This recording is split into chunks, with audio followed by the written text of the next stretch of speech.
We have more news, in fact, coming in. The High Commissioner of Canada to India was summoned today and informed about the decision of the Government of India to expel a senior Canadian diplomat based in India. The concerned diplomat has been asked to leave India within the next 5 days. This is a big story that we are getting.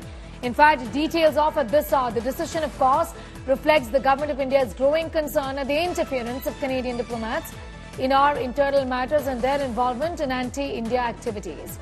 Big story that we're getting at this. This, of course, is the fallout of allegations that have been levelled by Canadian Prime Minister Justin Trudeau against India, talking about the alleged involvement of Indian agencies in the killing of a Canadian citizen, quote-unquote, is what Justin Trudeau said, referring to terrorist Nijjar, Hardeep Singh Nijjar.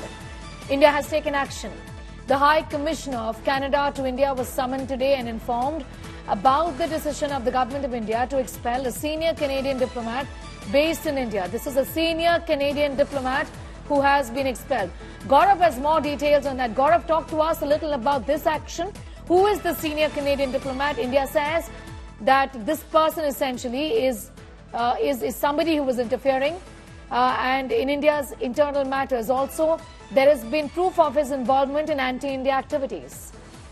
So it's tit-for-tat action immediately that India has taken after Canada expelled the top official of the research and analysis wing who was posted in Canada. India has retaliated, immediately taken reciprocal action and said that the High Commissioner of Canada to India was summoned today and informed of the decision that's been taken by the Government of India to expel a senior Canadian diplomat based in India. The concerned diplomat just coming back to you in a second from now. Please hold on to your thoughts. To tell our viewers, on the left side of your screens are pictures of Cameron McKay, the High Commissioner, who was summoned at the South Block. And of course, India has informed him that there has been action and expect more. The decision, of course, of the Indian government to expel a senior Canadian diplomat based in India. On the left side of your screen are pictures, in fact, of the Canadian High Commissioner who was summoned to South Block and informed about the decision of the Government of India to expel a senior Canadian diplomat based in India. These are pictures of Cameron McKay, in fact, leaving South Block right now.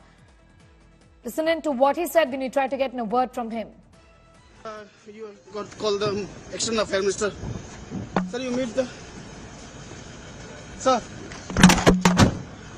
You got called the External Affairs Minister. Sir, you meet the... Sir.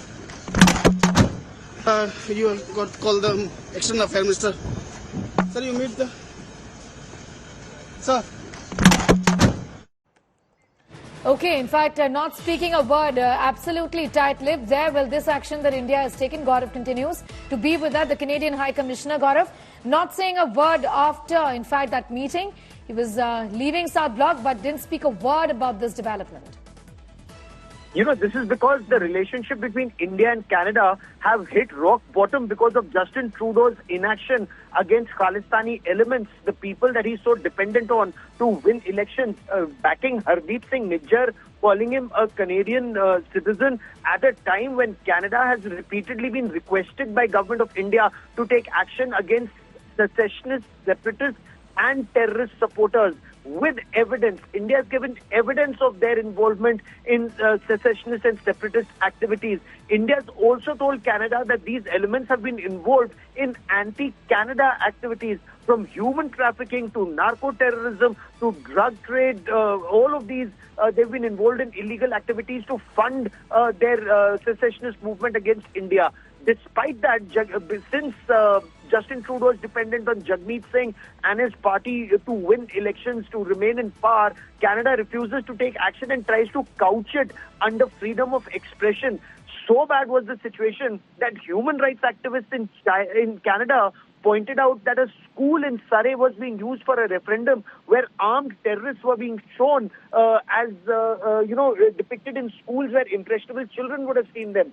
After that, the referendum at Surrey was shifted to a Gurdwara. So India said enough is enough, take action, or the relationship actually heads southward. Now, that is where Canada has taken this action, expelling a top Indian diplomat, and in a retaliatory measure, India has now expelled a top Canadian diplomat. You know, some of these diplomats were actively traveling to Punjab and some other parts of our country, meeting separatists, meeting secessionists, trying to fan trouble in India. All of that will come out in the form of a dossier, you know, in the days and weeks ahead, very carefully collated by India. Well, absolutely. Gaurav, be with us. Let's just, in fact, try and listen in once again to what really happened there. Of course, the Canadian High Commissioner was tight-lipped, Cameron McKay. While leaving South Block, reporters tried to get a word from him, but he didn't say a word. Let's take a look. Call the External Affairs Minister. Sir, you meet the... Sir.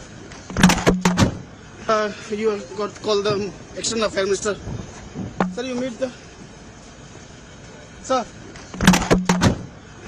You have got call the External Affairs Minister. Sir, you meet the... Sir. You have got call the External Affairs Minister. Sir, you meet the... Sir. You have got call the External Affairs Minister. Sir, you meet the... Sir. You have got call the External Affairs Minister. Sir, you meet the... Sir. You have got call the External Affairs Minister. Not a word there from Canadian High Commissioner to India, Cameron McKay, was summoned by the Ministry of External Affairs, informed about the fact that action has been taken against a diplomat